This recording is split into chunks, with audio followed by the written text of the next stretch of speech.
Hello， 大家好，我係陳定邦。今日咧就會講下呢個2025年蛇年嘅運程嘅。咁我就會 go through 晒所有12個生肖啦。咁我哋先由今年嘅主角就係蛇年啊嘛。咁我哋就從蛇開始先啦。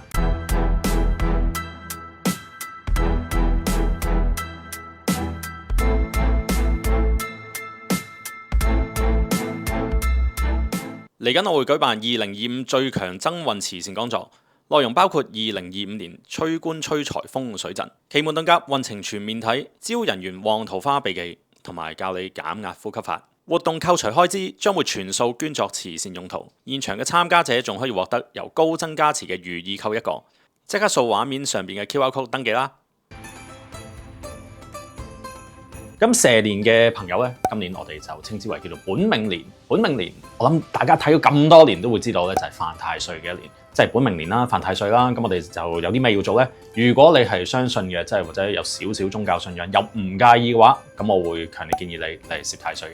因為咧太歲咧就多數犯太歲會有一個乜嘢嘅反應咧？咁其實係較為講得比較負面啲。嗱，我哋有犯太歲啦，有呢個沖太歲啦、刑太歲、害太歲、破太歲，跟住然之後有即係總之咧，呢啲統稱都係叫犯太歲。但係通常咧就係犯得最正嗰個就係同年嗰個，即係本命年犯太歲嗰個。咁通常本命年犯太歲嗰個係比較多煩惱啦，即係可能係好多問題要解決啊咁樣嘅。咁其實咧蛇今年的確係有個天解星，天解星解字，你記住，凡係嗰啲星有個解字咧，都係代表解決問題咁解嘅。咁所以如果有問題，今年的確係可以攞出嚟，跟住然之後去 tackle 佢，去解決佢，去 solve 咗個問題去。咁但係冇問題呢粒星又點樣幫你解決嘅咧？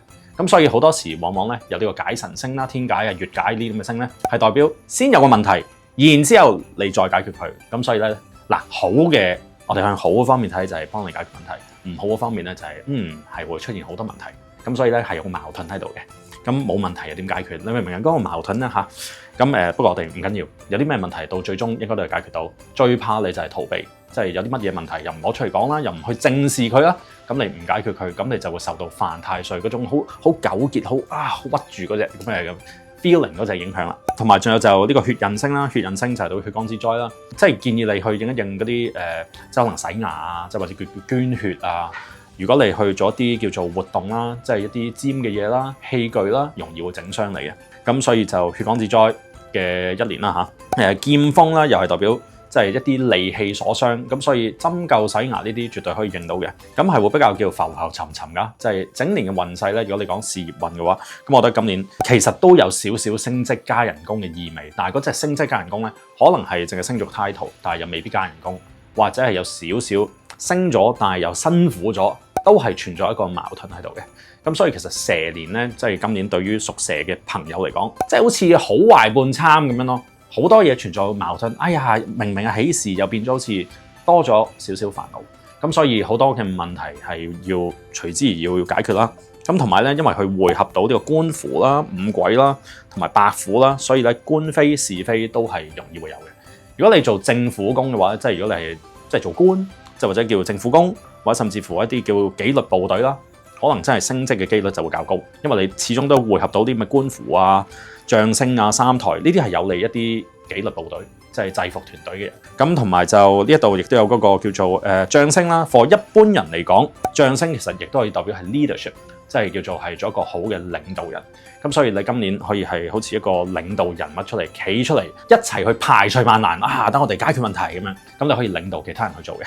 咁同埋將星就好多時咧，就係一遇到困難，你要真係要企出嚟勇敢面對。咁所以將星係佢本身咧，如果你已經係一個 leader 嘅話，咁將星咧就更加凸顯到你個地位嘅。財運方面咧，其實就好明顯係一般般嘅。使錢解決問題就反而可以嘅。咁如果你嘅心態上面你覺得，唉，橫掂都要使錢㗎啦，使到錢解決到問題咁咪好咯。咁向好方面睇。咁所以其實比較多使費係要注意下咯。即係尤其是一啲好少嘅使費啊，即係可能係整冷氣啊、咩整漏水啊，好多啲咁嘅嘢係會發生嘅。咁所以好多錢就係要使咗去解決問題。姻緣方面咧，就其實今年都係麻麻地啦。咁因為有個解字，可能已經有伴侶嘅人係容易會同另一半解開咗咁解，甚至乎可能係會玩呢個離婚啦、分手啦。咁你知，因為我哋依家即係依家我哋嘅人類啦嚇。婚姻或者即係嗰個戀情有問題嘅時候，佢哋未必係真係正視嗰個問題，反而咧解決問題咪就係分手咯，或者離婚咯，因為佢哋覺得解決唔到嘛，別無他法啊嘛。咁我會建議咧有伴侶嘅人好好地坐低同另伴侶傾一傾。咁單身嘅人咧，今年嘅桃花唔算旺，就今年真係唔係好算旺嘅啫。咁但係當然你都可以嘗試多啲出下去嘅。咁喺呢個叫做子女宮啦，即係子女宮啦，咁佢就冇咩特別旺嘅星，但係就可能咧細路仔會比較容易病啫。咁其次就都可以多啲出門去旅行嘅，即係出門去旅行咧就可能係可以改變下個運氣。即係有時出下去遠門啊咁樣，咁可能兜個圈翻嚟，就發覺運氣好咗。咁健康運就今年都係比較差少少啦，因為頭先講過就係血光之災嘛。咁所以有啲乜嘢嘢就年頭好快啲去應下洗牙。咁仲有就係可以應下咩針灸啊，即係有啲尖嘅嘢拮入肉嗰啲都可以應到嘅。咁幸運顏色咧就可以用啲火紅嘅顏色啦，就係例如紅橙紫啊，跟然之後咧木嘅顏色都得，即係例如青色啦、碧綠色啦，即係或者叫樹木嘅顏色咁樣都 OK 嘅，但係就唔係啡色啊，啡色咧就係啡色都可以嘅，但係啡色咧就偏向係土嘅，咁但係就有木紋嘅先算係木嘅。咁吉祥嘅數字就係2479。生肖屬馬嘅朋友咧，今年就係比較好啲嘅一個年份嚟㗎。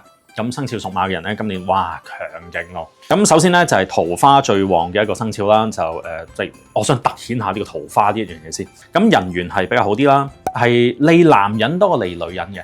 咁今年有個太陽星，太陽星咧其實咧就係好似如日中天個位。咁亦都因為太陽咧，佢係喺個午位嗰度，因為午就係馬，咁啊即係教大家少少嘢啦嚇。咁太陽星其實係會喺一個位置嗰度，即係例如6點嘅太陽就可能喺呢度，跟住去到10點就喺度啊，跟住然之後咧中午嘅太陽咧就係去到最頂點嘅。咁最頂點嘅太陽咧就係堪稱叫做最亮麗、最熱嘅太陽。咁所以咧，其實今年嘅太陽星喺午位咧，其實係一個最強勁太陽啊嘛。最強勁嘅時候就係話個光芒，哇殘眼得滯咧，有時咧係會殘死人嘅。咁所以屬馬啲人咧就會招人妒忌嘅，因為鋒芒太露啊，你明唔明？所以屬馬啲人咧，今年我知道你哋運氣好。但係咧就有時唔好招搖過市，即係鋒芒不露咧，咁係容易會比較多小人咯。即係嗰啲小人咧係類似係妒忌你，跟住去講你，即係唔抵得你好。咁所以其實屬馬啲人咧低調少少會好啲，即係自己好咪得咯，唔使話成日都好似又要 post 晒上咩 IG 啊、Facebook 啊，即係嗰啲咧又唔使咁樣嘅，即係唔使晒命嘅。咁因為屬馬啲人咧今年去人緣亦都係比較好啲啦，尤其是男士啦，即係男士。咁你可能今年嘅桃花運係極好嘅。男女桃花運都好噶啦，尤其是男人更加有嗰種魅力。咁亦都因為有天廚星啦，去多啲飯局，去多啲去飲嘢啦、食嘢啦、請人食飯啦，即係去聯誼一下。咁我係比較建議咧，就係去食飯到去談埋公事咁樣都 OK 嘅。咁同埋太陽咧，亦都係好似正正個太陽照住你。咁好多時咧就好似一種光芒咁樣，可能係往年啊或者前2年你睇唔清楚嘅嘢，可能今年突然間會開咗燈就全部清楚晒。咁所以其實亦都好好嘅，亦都因為咁樣咧，有啲小人咧，即係呢個都係一個少少嘅副作用啦。即係太陽有時咧就正正俾你睇到邊啲先係你真正嘅小人。原來有啲咧係可能喺你身邊無啦啦你睇唔到嘅嘢，今年完全篤正晒原來嗰個不嬲都係小人嚟嘅咁可能會俾你發現咗。咁所以記住唔好得意忘形啊！亦都小心少少嘅文件嘢啦。咁讀書咧都係會比較好啲嘅。咁所以其實咧今年咧屬馬啲人咧好多嘢都好好嗱，讀書又好啦，跟住然之後人緣又好啦，工作運又好啦。咁工作方面咧，咁我見到今年就比較又係容易升職加人工啦。財運亦都係非常之好嘅，越積福就越有福，越有福就越有財運。咁所以就屬馬嗰啲人今年就係都冇咩太多嘅衰嘢啦。氣管容易有問題咯，即係如果你問我嘅話，氣管容易有問題。咁同埋就亦都會係有人妒忌你咯。喺個即係有家室嘅人咧，亦都要注意下，因為個桃花運太好嘅時候啦，咁就小心俾啲 extra 嘅桃花，即係可能會引誘到，即係有時可能係會有第三者嘅出現啦，或者甚至乎可能係夫妻感情裏邊就係因為一啲即係男女搞唔清嗰啲關係咧，咁可能就會惹到鬧交，即係或者甚至乎可能係令到另一半咧個安全感降低。咁所以單身嘅馬仔馬女啦，咁我覺得今年係一個非常之好嘅一年啦。但係桃花太多，有時咧亦都會令到你選擇會有困難嘅。咁所以桃花多，但係你都要識得去即係揀定，就唔好一陣間話不如又見多幾個先啦咁樣。反而咧選擇太多，到最後可能一個都揀唔到。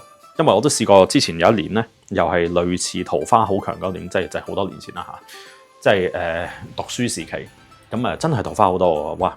係好似咧每個禮拜都會識到一個新嘅女孩子咁樣嘅，咁但係到最後嗰一年咧，我係冇拍到拖嘅。咁點解冇拍到拖咧？係因為次次都想，不如又等下個，又等下個，又等下個，個個咧就總會有啲嘢咧挑剔佢，就好似覺得佢未夠 perfect，咁又等下個 at the end 係一個都冇拍拖，就單身咗成年。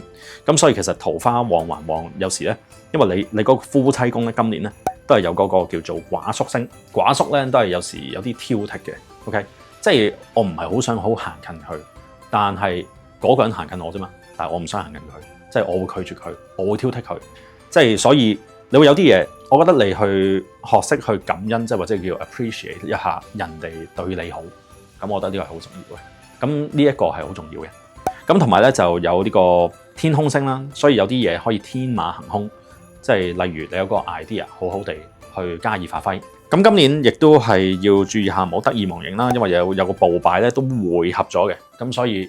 嗱，例如投資咧，你就要識得去 take profit 啦，即係鎖定利潤啦。因為有時可能會賺得 OK 多，跟住之後就逼爆咁樣暴跌翻，咁所以暴敗嘅影響就係咁。咁其實都冇咩其他嘢啫，要注意下隻眼嘅問題，因為眼睛真係容易睇嘢，可能係比較矇啲啊，或者甚至乎可能係紅眼症啊，或者甚至乎可能係隻眼啦，可能有啲人要配眼鏡啊，就係咁樣嘅。咁去驗下眼啦，或者甚至乎記得要戴，即係陽光比較強啲嘅地方，可能要戴太陽眼鏡。吉祥嘅顏色咧就係有黑色、白色啦、棗紅色啦。咁吉祥數字咧1、3、6、8、9呢啲都會比較啱呢啲嘅。我2025年蛇年運程書已經推出咗啦，入邊除咗有12生肖蛇年運勢大預測，仲有9宮飛星增運法同埋奇門風水實戰教室等等嘅。經網上訂購嘅朋友咧，仲會附送一張由高僧大德加持嘅文殊菩薩卡一張添，快啲 click 入去留言條 link 訂購啦！嚟到屬羊嘅朋友啦，屬羊嘅人今年喺蛇年裏邊又究竟會係點呢？咁其實屬羊咧，今年本宮你記住，本身屬羊個宮位係冇乜嘅吉星啦嚇，即係基本上全部都空星添，豹尾飛廉啊、大煞啊、地喪啊，即係呢啲咁全部都冇吉星。但係佢匯合到其實都有吉星嘅。咩叫匯合咧？本身屬羊個宮位冇，唔代表佢真係一都冇。其實喺其他宮位匯翻啲 energy 過去。即係唔係直接啫，係間接可以召回到佢嘅。咁其實間接召回到佢都有粒叫做六分星，六分星即係六全星，六全星即係代表錢。咁所以就財運咧又唔係話真係咁差啫，財運係唔錯嘅。但係基於咧屬羊係本宮，即係佢自身運氣係可能係較低，咁所以亦都係要注意埋咧，就係佢本身屋企裏邊嘅人啦，例如係年長啲嘅老人家。咁可能係要注意下嘅，咁可能係會甚至乎有啲咩病啊、喪事啊，即係咁樣嘅。咁工作機會多，可能仲有就係屬羊啲人咧，最好就係可以出差啊，去下第二度唔同地方啊，或者見下唔同嘅國家嘅人啊、唔同文化嘅人咧，去做一啲合作，或者甚至乎可能係又係，如果你想轉運嘅話，本身你唔需要出差，唔需要見外國人嘅話，你可以去下唔同嘅國家去轉旅行，之後翻去，你運氣可能係會好咗嘅。尤其是對工作運，咁因為呢一度有個大煞星啦，咁所以危險嘅活動咧就唔好去玩啦。即係危險活動咧就例如蹦珠針啊、跳降傘啊、揸車都要小心啲啦。咁其實咧，我會見到都可以對一啲以藝術性質去揾錢嘅人，咁其實係有啲利嘅。即係我覺得如果你係做創作啦，即係或者甚至乎可能畫畫啊、designer 啊，即係呢啲咁，其實今年我覺得 OK 嘅。羊女咧就特別容易係會懷孕啦，不過即係其實係男同女今年都特別容易係會生兒育女嘅。咁所以如果你本身你諗住係有細路仔，即係想要有 BB，咁我覺得今年個子女宮咧係比較 active 啲嘅。咁記得要補身先咯，因為咧好壞半參嘅啫。即係個子女宮係個天喜星喺度，咁天喜係代表有喜，即係進人口。咁如果想養寵物嘅話，咁都可以認到嘅，即係都可以認到嘅。